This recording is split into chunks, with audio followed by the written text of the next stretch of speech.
साथियों, हमने देश की जरूरतों को अपनी नीतियों और निर्णयों का आधार बनाया। नई सोच से नए फैसले लिए। हमने युवाओं के लिए स्किल डेवलपमेंट मिनिस्ट्री बनाई।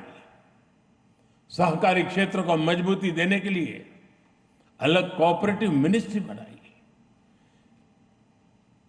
हमारे मछुआरे भाई बहनों के लिए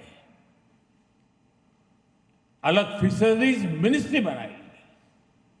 हमारा फोकस क्लियर था, विकास की इस दौड़ में कोई पीछे न छूटे। साथियों, हमने दिव्यांगजनों के लिए कानून बनाया, आदिवासियों के लिए जनमन जैसी योजनाएं शुरू की।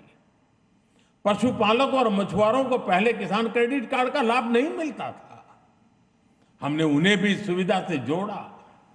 और इतना ही नहीं, हमारी सरकार ने रेहड़ी पटरी वालों को भी स्वनिधि क्रेडिट कार्ड की सुविधा दी।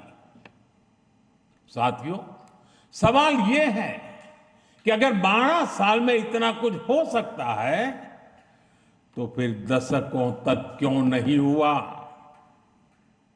ये कांग्रेस ग्रोथ रेट और एनडीए ग्रोथ रेट का अंतर है।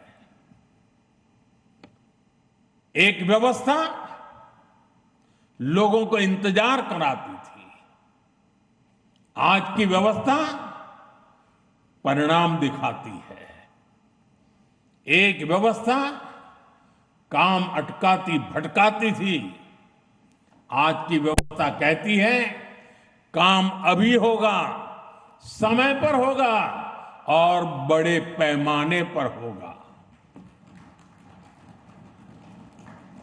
और इसलिए साथियों, 2014 से 2026 की कहानी केवल आंकड़ों की कहानी नहीं है।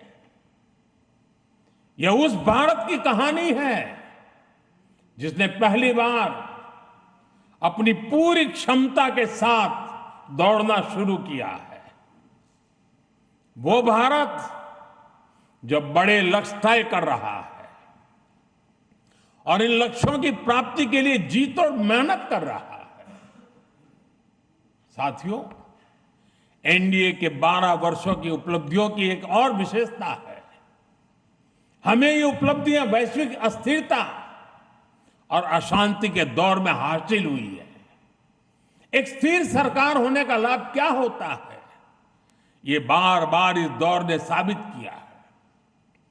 कोरोना के समय को हम कभी नहीं भूल सकते, जब हर तरफ हाहाकार मचा था, लेकिन भारत उस हालात को मुकाबला करते हुए भी सफलता से आगे बढ़ा।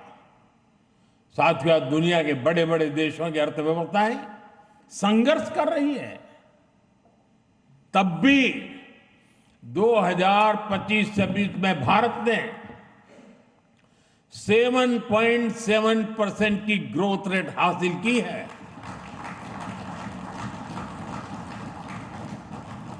और पिछला क्वार्टर तो जो 31 मार्च को खत्म हुआ, उसमें भी भारत की ग्रोथ 7.8% रही है। ये सफलता इतनी आसान नहीं है दोस्तों।